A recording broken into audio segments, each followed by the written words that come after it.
ايه ده؟ في ايه في نفسي؟ ايه ده يا عمر مالك؟ بعرق وبترعش وحاسس بضيق تنفس، انا خايف. ها يا دكتور طمني. مفيش اي حاجه خالص، ده كان انزايتي اتاك او هجوم القلق. سلمى سلمى، مالك في ايه؟ حاسس بشد في صدري واطرافي منمله. يا مية يا مية يا سلمى، تعالي يا سلمى. مالك في ايه؟ مش عارف، حاسس ان دماغي خفيف، عايز اقعد.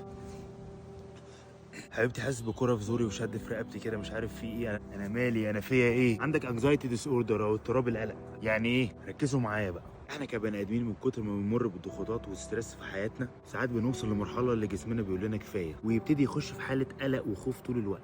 ويبتدي جسمك يفرز هرمون الكورتيزول وهرمون الادرينالين عشان حاسس ان هو فيه خطوره. الهرمونات دي بقى بتعمل اعراض كتيره في الجسم، منها اللي انتوا شفتوه في الفيديو ده، زي صعوبه في التنفس، ضربات قلب سريعه، نبضات غريبه، كرة في الزور، تنميل في حاجات غريبه وحاجات تانية كتير. والاعراض دي مش بتقعد فتره طويله، بس لو جات لك وخفت هتزيد وتطول في المده بتاعتها. واول خطوه في العلاج ان انتوا تروحوا تكشفوا على نفسكم وتتاكدوا ان مفيش اي حاجه خالص في جسمكم غلط، وان هو فعلا انكزايتي ديس اوردر. وتاني خطوه ان انت ما تخافش، الانكزايتي ديس اوردر عمره ما يعمل حاجه، او الادرينالين والكورتيزول لما يتفرسوا في الجسم وتحس بالاعراض دي مش هيحصل حاجه، صدقني. ونحاول ندخل رياضه في حياتنا، وندخل سبلمنت زي المغنيسيوم والفيتامين دي والفيتامين بي كومبلكس، هيساعد جدا. ونحاول نقطع نيكوتين وكافيين، ونقلل سكريات واكل مقلي عشان بتزود الانكزايتي. الموضوع هياخد وقت ويروح، وكل انت ما بتخافش اكتر كل ما الموضوع هيروح اسرع. ولو احتاجنا دكتور نفساني نروح. ما تخافوش وما تقلقوش، ناس كتيره بتعدي بالموضوع ده، بس لازم تبقوا فاهمين اللي هو هيعدي هيعدي.